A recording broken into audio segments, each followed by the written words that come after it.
So the eclipse is coming your way. You got the glasses on, Jim Duquette? Oh, can you give me a second? Yeah. Go ahead. Grab the glasses because I love the eclipse glasses that you have to wear. Because I saw this the last time that we had it, and I was in Madras, Oregon. Look at the for those listening, Jim Duquette. Jim Duquette's got the glasses on. It's totally dark. You can't see a thing. So funny. So have you seen it before? I've seen it before. I don't remember having the glasses though. But really? I can still see fine. So I don't, I mean, they tell you don't stare at it. You're going to ruin your eyes. And I don't want to ruin my eyes. But I don't need glasses. I'm in my 50s. I still don't need glasses. So I don't know. I'm not the guy to, to go staring at the eclipse here because everyone tells you not to. However, I'm not going to take any chances. I'm going with glasses today. So how is it? Is it pretty close to where you have, what do they call it? The point of, what's the, there's a word for like, oh shoot, it's going to drive me nuts what it is. The whole track, right? So they have tracks. Are you in the path? Are you in the path of it? The path. So it goes from Texas and kind of up through, it's west of here, goes up through like Erie, Pennsylvania. Okay. Cleveland's going to have a great site. The Cleveland Guardians had to move their start time. They normally start their game times on the home opener at like 4:00. They moved it back an hour because of this. And because I'm in Maryland, south of the Pennsylvania-Maryland line, we're going to have a pretty good site to see this event. It was a little overcast, but now the sun is out. And so, I mean, people are taking time off of work. There's no outdoor activities. Like if you play a sport in Maryland or Pennsylvania, they canceled sports for the afternoon for this event. I guess mostly because the concern that you would be maybe looking up and then without protection, sure. Maybe I don't know. It's interesting, kind of, and obviously it's a once in a lifetime or maybe twice in a lifetime type of event. Yeah, when was that? I'm trying to think. I saw it last time. Now I'm trying to think of how long ago. Was it 5 years, 6 years ago, maybe? Yeah. I think so. And we 18, saw it. 19? We were there. I was down and saw it. I'm blanking on the stupid word where they call it like the point of like the perfect eclipse. But we were in Madras, Oregon, which is probably, I don't know, 5 hours south of Seattle. You know who's from Madras, Oregon, by the way? Jacoby Ellsbury. Oh, nice. And Madras, Oregon is like in the middle of nowhere in Central Oregon. And we saw it, and it was freaky. It was so weird. Yeah. And what the weirdest part about it was when it happens, the eclipse happens, the birds freak out. Yeah. Because they're like, wait a minute, it's day, now it's dark, what's going on? And they were like circling and making all these weird noises. I'm like, oh, that's so creepy. But it was wild. It was like a really, really cool thing. There was this group of people that stayed at a hotel not too far from Madras, Oregon. And they were all staying there because I think in the Chinese culture, it was, if you conceive at the point of the eclipse, it's like good luck. So they had rented out this entire hotel. So when the eclipse hit, oh my God, they could conceive and try to have a child. I mean, that's how serious this stuff was. It was nuts. Yeah, it's serious. It's serious on the on this coast. I mean, there's a lot of towns have sold out. Hotels, and they've got flights that are going.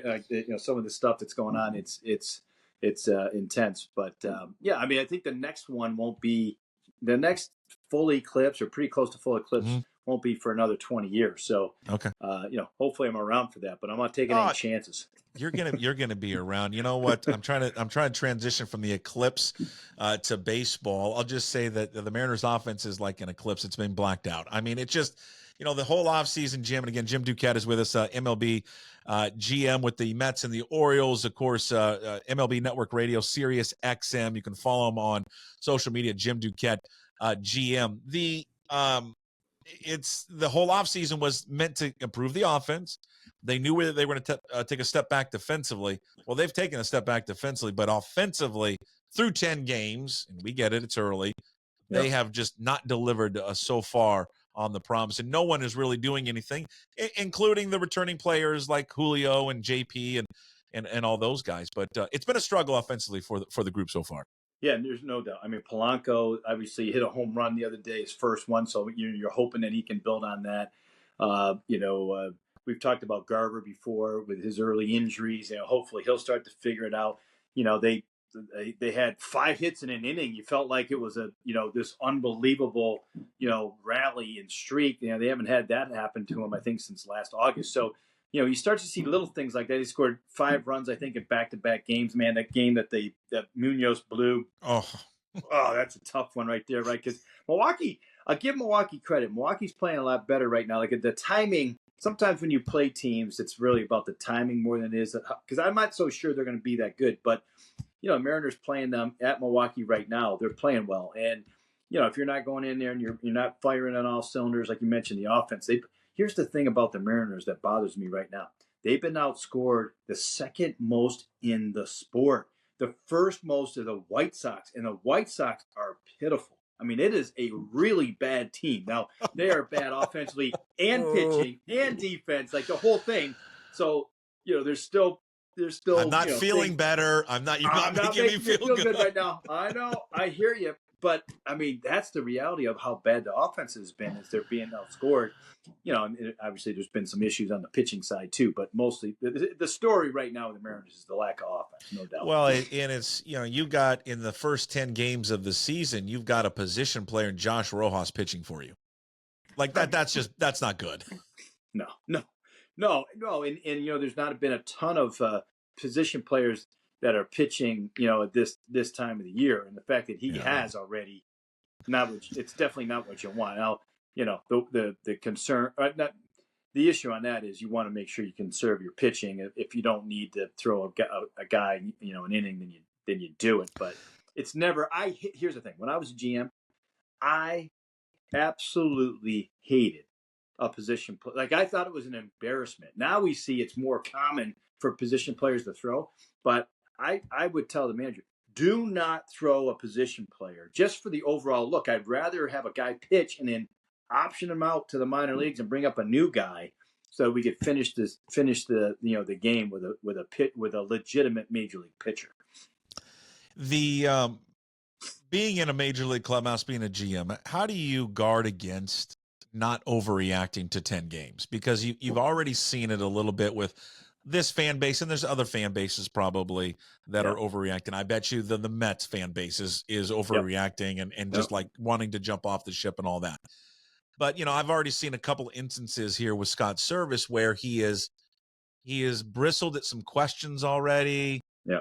Trying to warn people, don't jump off the bandwagon yet and all that. It kind of seems to me that he's feeling the pressure a little bit, but how, as an organization, do you guard against that to not panic so early in the season? I think it's hard to do. You really can, and this happens every single year with the teams that start slow. It takes on a life of its own early on. If you're not careful, it can, bleed in, and your team can be affected by it adversely. So you really, if you, as a manager, try to protect the team from that type of message. But it's really common. It's not just the questions, because sometimes managers will bristle at a question and it's not the feeling of the fan base, but the feeling of the fan base is real too. And as you're kind of talking about, it's the expectations are high here, and there's a big changeover, and there's some doubts about the way things were kind of turned over. Obviously there are doubts about how much money was spent. So all of those things, if you got off to a good start, all those questions, they don't even come up. But when you have this type of start, of course you're going to have to answer those. And I think maybe Scott was hoping that it wouldn't get to be this early. You'd have to answer them.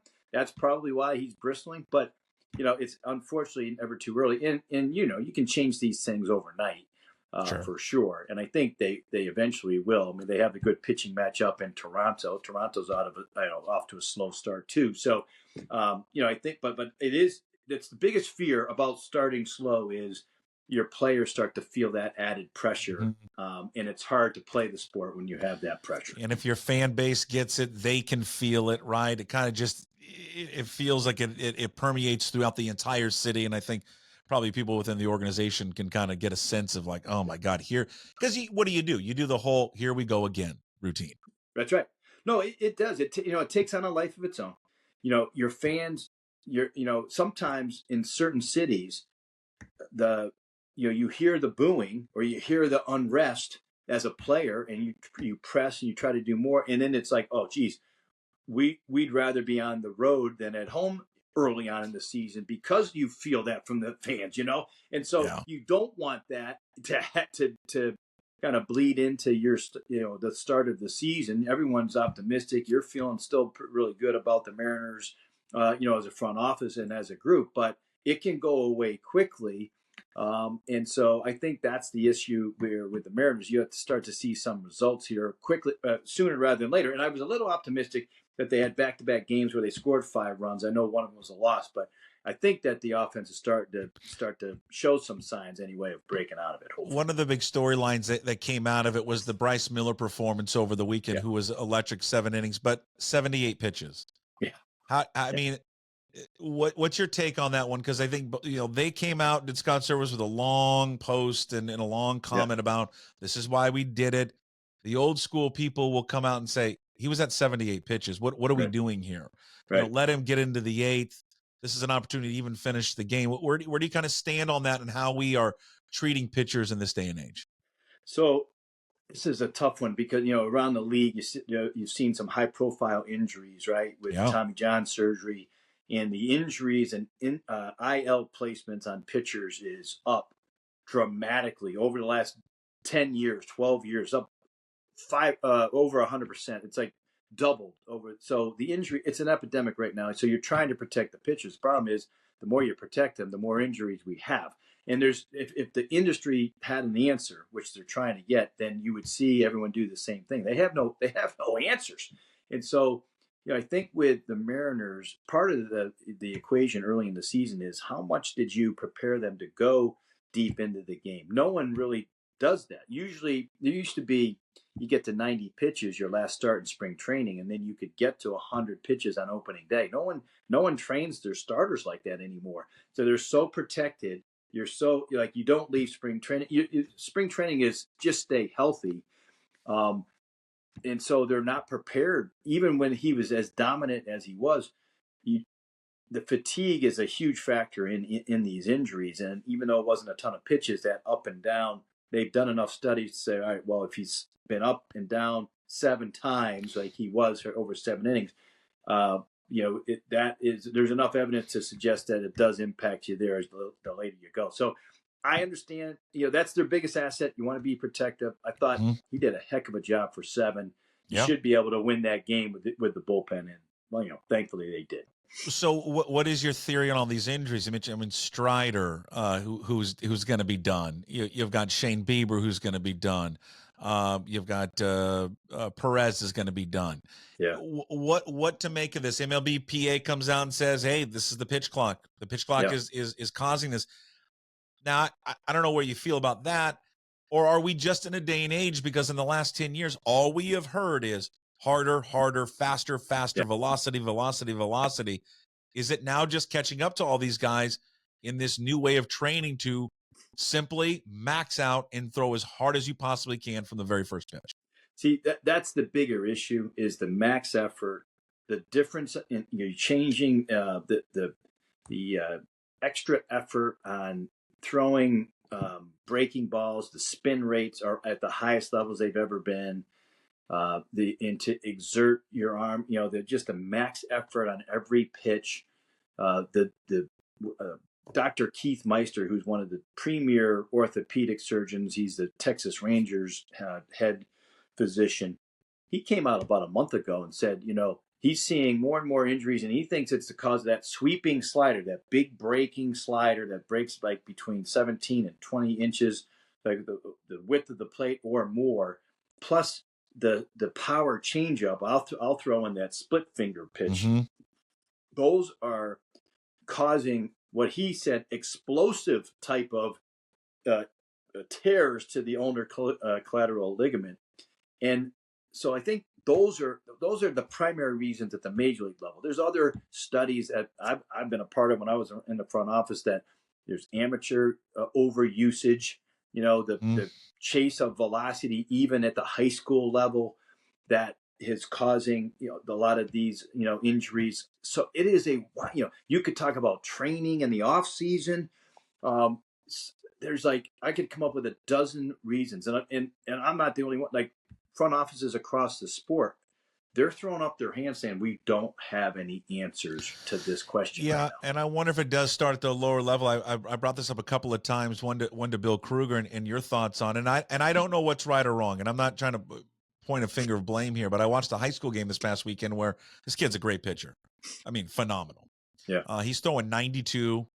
He's a junior. I mean, and it looks good. Breaking ball looks great. Yeah. He's playing in I don't want to say non-competitive game, but it's not a league game. It's just like a friendly game. And he's throwing over 100 pitches. I think it's like 105 pitches. Throwing at 92, big curveball and all that. And then he gets pulled from the game, I think after, I want to say 5 maybe, I think, innings, and then goes and plays shortstop. And I remember turning to a dad there, and I go, man, like, if you're going to pull him after throwing 105, last thing I'm going to do is put him at shortstop. Right. And I don't need him making even more throws, especially across the field like that. When you hear something like that, is that kind of, how does that sit with you? No, it doesn't sit well at all. In fact, those are the things when we were, scouting, and that part of my career before was scouting and player development before I was a GM. Those are the things that we wanted to know when guys were, when we were drafting high school pitchers. Like, the high school pitchers are the biggest risk in the sport right now. You see, they get drafted lower, even though guys are throwing in the mid to high 90s at that age. And you draft them, and you're like, oh, okay, in 4 years they'll only be 21, 22 years old. That's a huge thing. Well, they're also the riskiest in terms of injury because of that, because of the fact that a lot of times in high school, your best athletes are playing shortstop and they're pitching. And if you're firing in that many pitches, and 100 pitches, by the way, is a lot at this time of the year. But I've seen guys throwing 120, 130, 140 pitches, and then they're pitching a couple of days later in relief, and they're playing shortstop, or they're catching. Like, when they're done pitching, they should be playing first, or they're DHing, or go to the outfield. They shouldn't be doing any type of throwing at all. And that, to me, is a big, big concern as well. And that's why Dr. James Andrews, who's probably done the most Tommy John surgeries, in the if we were to keep track, he's the GOAT of Tommy John surgeries. What a moniker. Yeah, I don't think you want to be the GOAT of that, but congratulations. You're going to talk about what he said this weekend, where they're doing more surgeries at the youth level, and it's surpassed what they're doing at the major league level. Jim, that's not good. That's on youth coaches. Yes. I'm a youth coach. I mean, I coach 11-year-olds, and that's on high school coaches to protect these kids from themselves. It's mind-blowing that the college, the high school coaches, the youth coaches are more about winning than protecting the young pitchers. And I think that the one thing that I've seen, I help coach travel ball too, a 12U team, and I oversee some other teams, and we have strict pitch counts on kids that we adhere to, and we just, we're not going to try to win every game. We're about player development. That's most important in the program. And if you do that, surprisingly, you'll have your share of wins and and success. Sure. If you focus on the fundamentals, you focus on player development. So it shouldn't be just about the winning. And I think that's the bit, another concern as these kids continue to play, that comes forward or is carried forward, to their age 16, 17, 18 years old. Hey, what are you very sensitive? I mean, you can see my hat. I'm wearing a Seattle Supersonics hat. I'm wearing a Gary Payton and Sean Kemp t-shirt. I think everybody here in Seattle is very sensitive of this next topic and what has happened to the Oakland Athletics. Yes. We watched it with the Sonics being taken out of this town, moved to a different part of the country, and we just know how much we missed them, and hopefully they come back. What's happening in Oakland right now? In the situation where they're going to leave Oakland, they're going to go up north, play in Sacramento. They're just going to be called the A's and the Athletics, and we don't know for how long. They haven't even begun construction at all on this place in Vegas. They're signed through the 27 season, I believe, and they can be there through 28 if it's not ready. What has led to this? I guess I'm disappointed in Major League Baseball, the owners, everyone involved, for allowing this to happen, because it just does not seem like John Fisher and this group is fit to own a team. Right. And that, if the difference between staying in Oakland was $35 million, which is essentially a player, and they couldn't afford that or didn't want to do it, that's just a problem. What has led to this? What can we do to fix it, if we can fix anything? It probably can't. It's a complicated issue, in the sense that, the current ownership tried 3 or 4 different places, that didn't pan out. And I would argue, in looking at some of them, they really weren't realistic, right? So there's one that we're going to have around a college campus. They weren't never going to get approval by the locals. And so the fact that they actually pursued it was kind of a joke, in the way I viewed it. It's like, what are we doing? Like, I think they're the primary people to blame. John Fisher in particular, the owner, and just the way he's handled it. He's had a tone-deaf approach to responses, and to the fan base and everything else. I think that's part of it. I think the pressure that Major League Baseball wants to expand, and they need to get the situation in Tampa and Oakland settled quicker. And because of the ineptness of John Fisher, there's been pressure by Major League Baseball to get this thing resolved no matter what. If they just said, listen, stay there in Oakland and work it out, they would have worked out that most recent situation. And, oh, by the way, we're going to give you a deadline. We're not going to let you move. And right now they have they are revenue sharing, receiving revenue sharing. That was a big part of this too. Like they were not going to get revenue sharing, I think, after this year. So and that's Major League Baseball, by the way, and the Players Association pushing and pressuring them. So they're to blame too. But I really feel like the majority of this is on John Fisher. Where do you think baseball would like to expand to? What would make most sense to you? Well, if this actually goes through and they go to Vegas, I think Oakland will be under consideration for an expansion team there, or Sacramento. Sacramento, could be a fallback if the way the ownership of Oakland is handled things, they may botch this Vegas situation. Oh, yeah. There's a good chance of that. Sacramento feels like a fallback option. I could see Portland they need something in the West or the Northwest. Right? I agree. So, I think Portland would be a great. I mean, I spent time there. I think Portland would be awesome. It's a great. For people who don't know, Portland is just an unbelievable rich history of baseball. Yeah. I mean, to me, that's the number one, I think, for me also.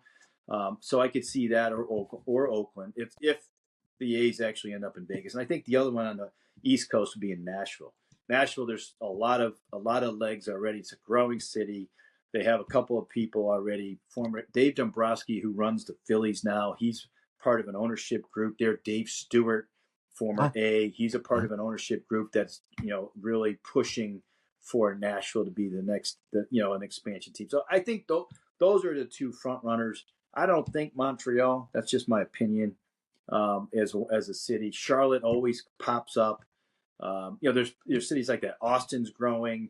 Could be a team there. Mexico City. I don't know. Those are the ones that have kind of popped up here more recently. But I wouldn't be surprised if it was Portland or Oakland if it's open. Somebody. Or Sacramento. There he is, Jim Duquette, every Monday talking Major League Baseball with us, MLB Network Radio, Sirius XM. Follow him on social media at Jim Duquette, GM. You're a fine American. Good luck. Have fun with the eclipse today. Put on the glasses one last time for our viewers. There you go. We'll see you, Jim. Next week. I can't see you with these things on, but I will see you next week. That's right. As always, we'll talk to you tomorrow, and we promise to be better. Shirt, no shoes, no ties. Would anybody like to smoke some pot? Yeah. I was born to love you. I was born to lick your face. I was born to rub you. But you were born to rub me first. What do you need my address for? We like to send out a mailer. Mother of mercy, I don't speak Japanese!